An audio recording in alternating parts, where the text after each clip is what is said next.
नमस्कार। मैं Pranjal Mishra, assistant professor, government law college Bundi, अंतर्राष्ट्रीय विधि की इस कक्षा में प्राकृतिक विधि का अंतर्राष्ट्रीय विधि प्रभाव का दूसरा भाग लेकर प्रस्तुत हुआ हूँ। प्राकृतिक विधि के अंतर्राष्ट्रीय विधि के प्रभाव के पहले भाग में हमने देखा कि किस तरह से प्राकृतिक विधि का अंतर्राष्ट्रीय विधि पर प्रभाव होता है, और उसके साथ साथ हमने ये भी चर्चा की कि अंतर्राष्ट्रीय विधि की जो मानक परिभाषाएं हैं उनमें प्राकृतिक विधि का क्या स्थान है, तथा प्राकृतिक विधि के सही आधार के संबंध में जो सिद्धांत दिए गए उनमें प्राकृतिक विधि और अस्तित्ववादी विधि विचारधाराओं का क्या योगदान रहा। ये जो टॉपिक है ये यद्यपि परीक्षा की दृष्टि से इतना महत्वपूर्ण नहीं है, लेकिन जब हम आगे प्राकृतिक विधि के स्रोतों के बारे में चर्चा करेंगे, अंतर्राष्ट्रीय विधि के स्रोतों के बारे में चर्चा करेंगे, तो प्राकृतिक विधि का उन स्रोतों पर क्या योगदान है ये बहुत महत्वपूर्ण हो जाता है। तो विधि के विद्यार्थियों नाते और अंतर्राष्ट्रीय विधि का विषय पढ़ने के नाते हमको प्राकृतिक विधि का अंतर्राष्ट्रीय विधि पर प्रभाव में कैसे अस्तित्ववादी विचारधाराओं का उद्भव होता है और कैसे वापस प्राकृतिक विधि अपना अंतर्राष्ट्रीय विधि पर प्रभाव जमाती है, इसको हम चर्चा करेंगे। ताकि जो अंतर्राष्ट्रीय विधि के आगे हम शोध पढ़ेंगे, अंतर्राष्ट्रीय विधि संबंधी अन्य सिद्धांत पढ़ेंगे, राज्य विधि के संबंध के बारे में सिद्धांत पढ़ेंगे, तो इस कक्षा का हमारे उस पर काफ़ी प्रभाव रहेगा। तो आइए हम जानते हैं कि पहले तो प्राकृतिक विधि क्या है और उसका प्रभाव क्या था और कैसे उसका पतन हुआ और कैसे वापस उसका अंतर्राष्ट्रीय विधि में उत्थान हुआ। प्राकृतिक विधि का जन्म ईसा से शताब्दियों से पहले हुआ था।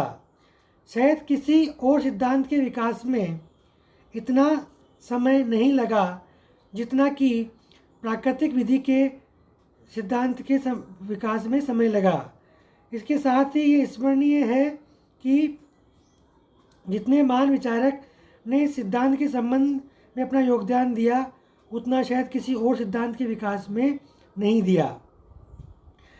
डायस मोदे के शब्दों में, no other firmament of legal or political theory is so beveled with stars as that of natural law, for it has engaged the attention of some the greatest thinkers of all ages। इस प्रकार हम देखते हैं कि प्राकृतिक विधि का जन्म देने का श्रेय ग्रीक निवासियों को है, परंतु बाद में रोम के विद्वानों ने इसका और भी विकास किया। इसमें हम देखते हैं कि प्राकृतिक विधि का केंद्र जो शुरुआत ग्रीक में हुई, बाद में रोम पर केंद्रित हो गया। रोम की प्रारंभिक तथा मौलिक विधि को जस सिविल कहा जाता है, जो कि वहाँ के नागरिकों के लिए बनाई गई विधि थी। बाद में इन्होंने एक दूसरी विधि का प्रणाली का प्रारंभ की जिसको जस्ट जेनेटियम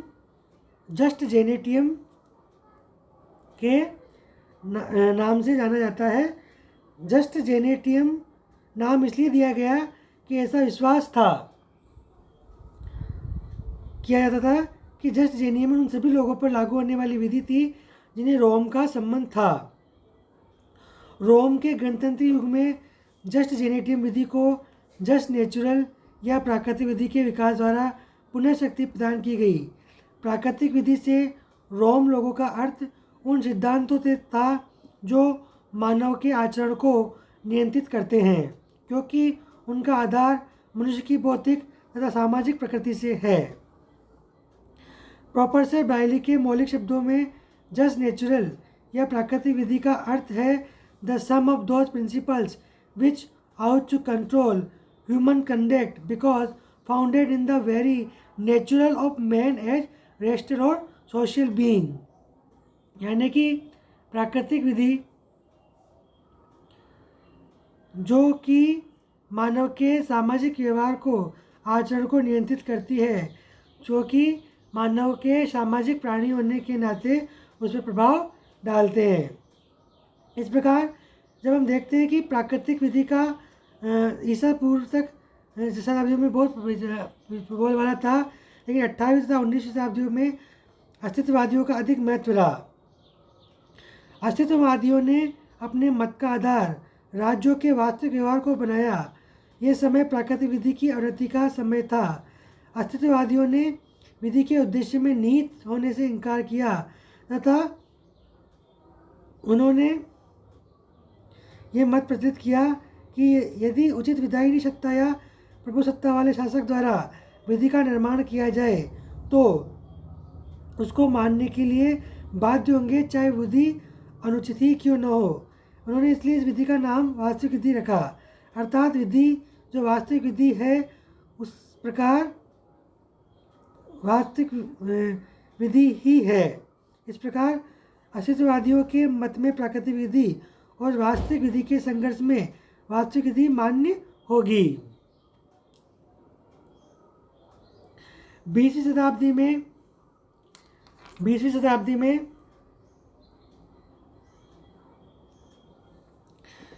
प्राकृतिक विधि का महत्व फिर बढ़ गया। अस्तित्ववादियों के मत की बड़ी आलोचना हुई तथा एक बार फिर प्राकृतिक विधि की उचित माने जाने लगा। परंतु इस युग में प्राकृतिक विधि की धारणा में अनेक परिवर्तन लाए गए। प्राकृतिक विधि के प्रसिद्ध विद्वानों ने कांट तथा हीगल के मतों का आधार मानते हुए इसमें समय अनुसार कुछ परिवर्तन ला दिया गया। इस प्रकार का परिवर्तन लाने वाले विद्वानों में प्रमुख स्टेमलर तथा कोहिलर हैं। स्टेमलर ने यह बात स्वीकार की है कि सभी समय परिस्थितियों के अनुसार प्राकृतिक विधि में भी परिवर्तन आ सकता है, यदि भी इस प्रकार मौलिक सिद्धांतों में अपरिवर्तित है, तथा उन्होंने इस प्रकार ऐसी प्राकृतिक विधि को प्रचलित करने का प्रयास किया जो समय तथा परिस्थितियों के अनुसार बदल सकती है। वर्तमान समय में एक प्रसिद्ध विधिशास्त्री अमेरिकी विधिशास्त्री प्रोफेसर फुल्लर ने प्राकृतिक विधि के महत्व पर जोर दिया। उन्होंने विधि में आंतरिक नैतिकता को निहित माना। दूसरे शब्दों में उनका विश्वास था कि प्रत्येक विधि में एक आंतरिक नैतिकता निहित होती है तथा उसका एक निश्चित उद्देश्य होता है।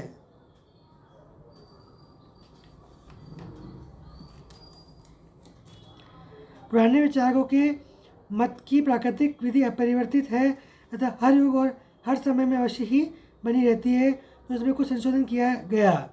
उन्हें विद्वानों ने विधि में उद्देश्य के महत्व को फिर से दर्शाया। आज के युग में ये बात सर्वमान्य है कि अंतर्राष्ट्रीय विधि का एक निश्चित उद्देश्य होता है। प्राकृतिक विधि में उस मुख्य धारणा पर आधारित है कि कुछ ऐसे वस्तुनिष्ठ नैतिक सिद्धांत जो संपूर्ण जगत की आवश्यक प्रकृति पर आधारित हैं तथा जिनकी खोज प्राकृतिक विधि के द्वारा की जा सकती है। अंतर्राष्ट्रीय विधि की जा सकती है। साधारण मानवीय विधि तभी सच्ची विधि हो सकती है जब इन नैतिक सिद्धांत के संगत हो। इस प्रकार स्पष्ट है कि प्राकृतिक विधि ने अंतर्राष्ट्रीय विधि को अपने विचारों तथा सिद्धांतों द्वारा अत्यधिक प्रभावित किया। सर हेनरी मैन के अनुसार प्राकृतिक विधि का शानदार कार्य आधुनिक अंतर्राष्ट्रीय विधि का जन्म देना था। अंतर्राष्ट्रीय विधि में प्राकृतिक विधि के अनेक उदाहरण विद्यमान हैं। एक अन्य विधिशास्त्री ने अंतर्राष्ट्रीय विधि में मानवीय अधिकारों के विकास, युद्ध अपराधियों को सजा दिए जाने के विषय में विधि आदि प्राकृतिक विधि को ही प्रभाव है। प्राकृतिक विधि ने अपनी आदर्शवादी प्रकृति द्वारा अंतर्राष्ट्रीय विधि पर अत्यधिक प्रभाव डाला, परंतु ये बात स्मरणीय है कि बहुत हद तक प्राकृतिक विधि अंतर्राष्ट्रीय विधियों को वास्तविक तथा अभ्यास से परे रही।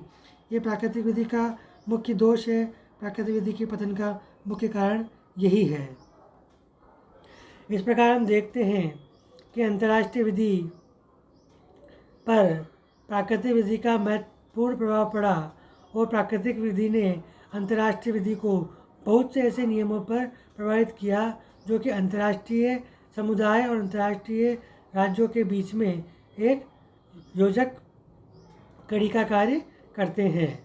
अतः अंतर्राष्ट्रीय विधि पर प्राकृतिक विधि के प्रभाव को नकारा नहीं जा सकता। मैं इन्हीं विचारों के साथ अपना ये भाग समाप्त करता हूँ। आगे अब हम जो मुख्य बिंदु पर चर्चा करेंगे वो अंतर्राष्ट्रीय विधि के राज्य विधि के विचार क्या है, नियम क्या है, अंतर्राष्ट्रीय विधि के प्रभाव क्या है। नमस्कार।